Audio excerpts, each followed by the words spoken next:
Hello, Bacho. Let's read a given question. The question says a body cools from 50 degrees Celsius to 49.9 degrees Celsius in 5 seconds. How long will it take to cool from 40 degrees Celsius to 39.9 degrees Celsius? Assume the temperature of surrounding to be 30 degrees Celsius and Newton's law of cooling to be valid. ठीक है. So option A हमें given है 2.5 second, option B 10 second, option C is 20 second, option D 5 second. So यहाँ पे Newton's law of cooling is valid. So सबसे पहले तो यही समझते हैं कि न्यूटन लॉ ऑफ कूलिंग है क्या. ठीक है. तो न्यूटन लॉ ऑफ कूलिंग के हिसाब से जब कभी भी एक हॉट बॉडी को सराउंडिंग में रखा जाता है so it tends to cool. ठीक है. सो वो जो रेट ऑफ कूलिंग है, जिस रेट से वो कूल होती है body, it is directly proportional to the difference in temperature. अब ये डिफरेंस इन टेम्परेचर किसका है? ये बॉडी और सराउंडिंग का है. ठीक है. ऑल्सो अगर हम बात करें रेट ऑफ कूलिंग की, so let suppose we have two bodies. ठीक है ना. एक बॉडी का टेम्परेचर टी आई है. लेट से इनिशियल टेम्परेचर किसी बॉडी का टी आई है, आफ्टर सम टाइम उसका टेम्परेचर हो जाता है टी एफ. ठीक है. कुछ टाइम टी बाद हम मान लेते हैं कि उसका टेम्परेचर कितना हो जा रहा है? टी एफ हो जा रहा है, मतलब टी आई से कम हो जा रहा है. अब now in this case we can write, अगर रेट ऑफ कूलिंग हम यहाँ पे लिखना चाहें तो हम क्या लिखेंगे? Rate of cooling basically T i minus T f upon T. This will be the rate. And यही रेट हमने ऊपर देखा कि it is proportional to what? T b minus T s. ठीक है.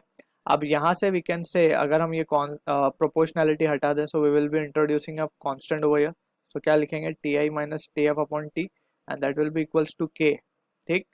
एक कांस्टेंट हमने इंट्रोड्यूस किया के, एंड ये के नेचर ऑफ मटेरियल, सब्सटेंस और साइज पे, इस पे डिपेंड करता है. अब यहाँ पे बात आती है टीबी की, टेम्परेचर ऑफ बॉडी. अब temperature of body we can see के कंटिन्यूसली क्या कर रहा है? हीट डिसिपेट कर रहा है. हीट डिसिपेट कर रहा है तो इसका टेम्परेचर तो फिक्स नहीं रहेगा, यानी टीबी नहीं रहेगा वो.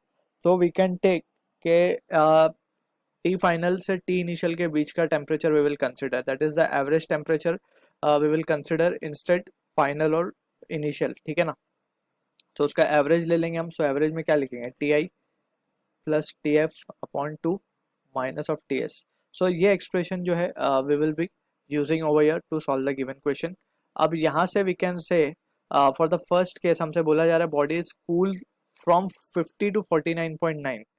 सो 50 टू 49.9 की अगर हम बात करें सो हम क्या लिख देंगे इसको? 50 माइनस 49.9 डिवाइडेड बाय टाइम लग रहा है उसको 5 second, and that will be equals to k.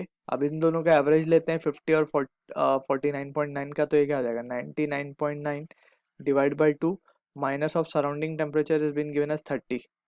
ठीक है. सो ये इसे कह देते हैं एक्सप्रेशन नंबर 1. अब सेकेंड केस में अगर देखें तो हमसे पूछा जा रहा है how long will it take to cool from 40 to 39.9. So 40 to 39.9 और कितना टाइम लग रहा है? Let's say T. सो यहाँ पे एक कांस्टेंट इंट्रोड्यूस किया हमने. अब ये जो वैल्यू है इन दोनों का एवरेज लेंगे तो क्या आ जाएगा? 79.9 डिवाइड बाई 2 माइनस ऑफ 30. ठीक. इसको हम कहते हैं एक्सप्रेशन 2. अब 1 डिवाइड बाई 2 करेंगे हम तो हमारे पास क्या आ जाएगी वैल्यू? टी अपॉन ये हो जाएगा 0.1. ठीक है. इंटू ये हो जाएगा 0.1 by 5 and that will be equals to 99.9 divide by 2 minus 30 will be. So ये आएगा 19.95 डिवाइडेड बाय ये value will be equals to 79.9 by 2 minus 30 will 9.95.